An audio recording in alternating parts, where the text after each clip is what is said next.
बिस्मिल्लाहिर्रहमानिर्रहीम। अस्सलाम वालेकुम। मैं हूं आयशा और वेलकम करती हूं आपको अपने यूट्यूब चैनल आयशा के किचन में।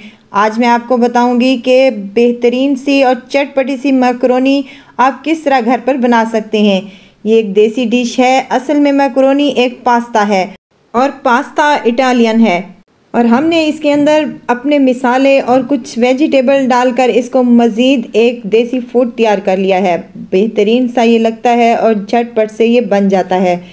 तो झटपट से ये बनाना शुरू करते हैं। यहाँ पर मेरे पास एक बाउल है जिसमें मैंने चिकन मैरिनेट करना है। यहाँ चिकन है मेरे पास तकरीबन 250 ग्राम के करीब।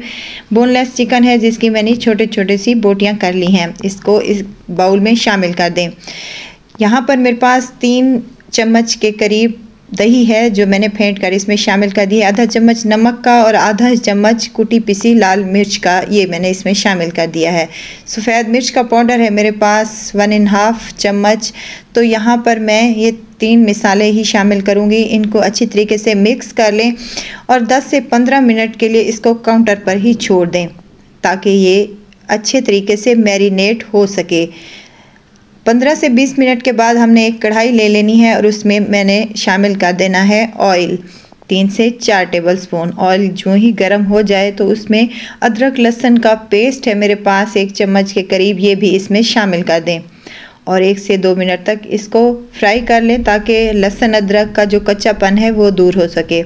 अब मैरिनेट किया हुआ चिकन जो है वो इसमें शामिल कर दें और इसे उस वक्त तक पका लें जब तक कि चिकन का कलर चेंज नहीं हो जाता और दही का जो पानी है वो भी अच्छी तरीके से खुश्क नहीं हो जाता। मीडियम टू लो फ्लेम पर इसको चिकन को पकने के लिए छोड़ दें जब तक हम अपनी मैकरोनी को बॉईल कर लेते हैं। यहाँ एक पतीली ले लिया मैंने और 3 लीटर के करीब इसमें पानी शामिल कर दिया है। इसमें मैंने 1 चम्मच के करीब नमक शामिल किया है और 2 चम्मच मैं यहाँ पर ऑयल के शामिल करने लगी हूँ। पानी को बॉईल आ चुका है। इसमें अब यहाँ पर मेरे पास तकरीबन 300 ग्राम के करीब मैकरोनी है जो मैंने इसमें शामिल कर दी है। जो ही मैकरोनी को डालने लगें तो बराबर ही चम्मच हिलाती रहें क्योंकि मैकरोनी नीचे जाकर बैठ जाती है। अच्छी तरीके से इसको मिक्स कर लें और इसको बॉयल आने तक पका लें। 10 से 15 या 12 से 20 मिनट लगेंगे इसको पकते हुए। माशाल्लाह से इधर से हमारा चिकन भी अच्छे तरीके से इसका पानी खुश्क हो चुका है और ऑयल भी काफ़ी हद तक ऊपर आ चुका है। अब यहाँ पर मेरे पास कुछ सब्जियाँ हैं जिनमें शिमला मिर्च है मेरे पास, गाजर है और प्याज हैं। प्याज को स्लाइसिस में कट कर मैंने इसमें शामिल कर दिया है और 1 से 2 मिनट तक इसको अच्छे तरीके से फ्राई कर लें। हमने इसका सालन नहीं बनाना बल्कि इसको हल्का सा ही सॉफ्ट करना है।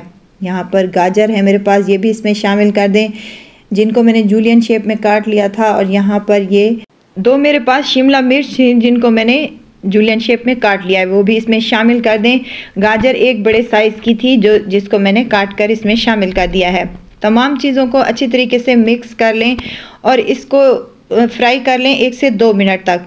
इनको हमने बिल्कुल पकाना नहीं है बल्कि इनका क्रंचपन रहना चाहिए। अब यहाँ पर काली मिर्च का पाउडर मैंने शामिल किया है आधा चम्मच के करीब। तमाम चीज़ों को अच्छी तरीके से मिक्स कर लें। मिक्सिंग हमारी अच्छी तरीके से हो चुकी है। अब यहाँ सोया सॉस है मेरे पास 3 टेबलस्पून, ये भी इसमें शामिल कर दें। चिली सॉस है मेरे पास 3 टेबलस्पून, ये भी इसमें शामिल कर दें और अच्छे तरीके से इसकी भुनाई कर लें ताकि तमाम मिसाले हमारे चिकन में और वेजिटेबल में मिक्स हो जाएं। नींबू का रस है मेरे पास 1 चम्मच के करीब, ये भी इसमें शामिल कर दें। इससे बहुत ही अच्छा फ्लेवर और टेस्ट आता है। माशाल्लाह से बहुत ही प्यारी और यमी सी हमारी सब्जियां लग रही हैं। अब यहाँ बंद गोभी है मेरे पास 1 मुट्ठी तकरीबन। ये ऑप्शनल है, अगर आप डालना चाहते हैं तो डाल लें, नहीं तो आप इसको स्किप भी कर सकते हैं। तो इसको अच्छी तरीके से फ्राई कर लें और 2 से 3 मिनट तक इसको मज़ीद भून लें।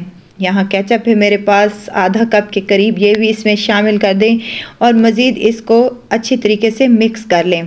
अगर यहाँ पर आपको मेरी वीडियो ज़रा सी भी अच्छी लग रही है तो लाइक करें, सब्सक्राइब करें और साथ ही में बेल आइकन के बटन को भी ज़रूर प्रेस कर दिया करें ताकि मेरी हर नई आने वाली वीडियो आप तक पहुँचती रहे। यहाँ पर मैकरोनी जो है वो हमारी बॉईल हो चुकी थी। मैंने इसको छलनी में छानकर साइड पर रख दिया था। अब इसमें अच्छे तरीके से मिक्स कर लें ताकि तमाम वेजिटेबल और जो सॉसेस हमने शामिल की हैं वो मैकरोनी में अच्छे तरीके से शामिल हो जाएं।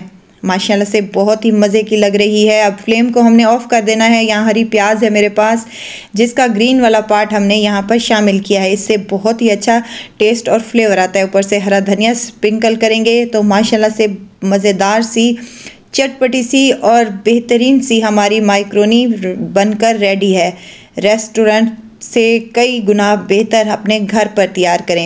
तो जनाब हमारी मैकरोनी रेडी है माशाल्लाह से। इसको लंच में बनाएं, डिनर में बनाएं या बच्चों के लंच बॉक्स में बना कर दें तो बहुत ही डिलीशियस और मज़े की लगेगी।